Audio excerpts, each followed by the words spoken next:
Friday. This is Shawn Labelle of the Dekker Hewett Group.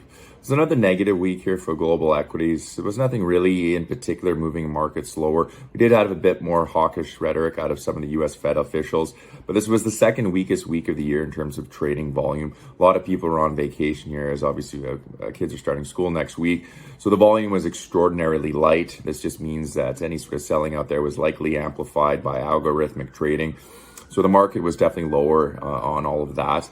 In this week's Market Watch Weekly, we just discussed this continued conversation around inflation and that we're seeing the data really starting to suggest that it did peak in June and that it is really beginning to roll over. There was a purchasing manager index data out there on Monday. Again, that shows inflation is starting to weaken. The UN put out a study earlier in the week just regards to food inflation. That's now at its lowest level since January. So I know a lot of you are probably getting tired of us talking about this, but it really does show that inflation is starting to roll over. So what this means now is that central banks might be able to take their foot off the gas in terms of these aggressive rate hikes that we're seeing. Doesn't mean that they're necessarily going to stop. It just means that they might be able to rein it in a little bit. Instead of seeing these outsized 75 basis point rate hikes, you might see 50. It also means they might be able to pause sooner than later. Of course, they're front-end loading a lot of these rate hikes, and that's definitely what's caught markets off guard this year, and it's something that we're talking to a lot of clients about. Coming into the year, we were expecting around 3 or 4 individual rate hikes, the traditional number being 25 basis points. So you were expecting to finish 2022 at a rate of around 1%. We're already at 2.5%, and it's likely that we might see 4% by the end of this year.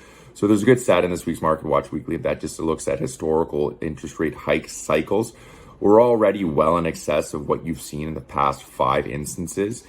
We've already seen more rate hikes than what you normally get in 21 months, and we've only been through 4 months of rate hikes. So this is just showing that this is what's definitely caught the market off guard. So it's the aggressive stance that Federal Reserves are taking just to get ahead of inflation. They've learned from their mistakes in the 70s and 80s that maybe the stop and start strategy doesn't work. They want to get control of this quicker.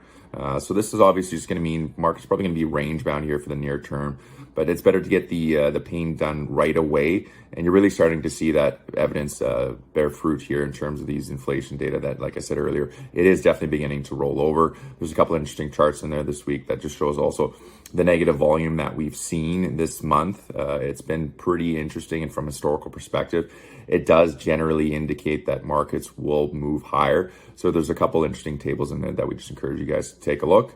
We'll end it there. I hope everyone enjoys the long weekend, and we will talk to you again next week.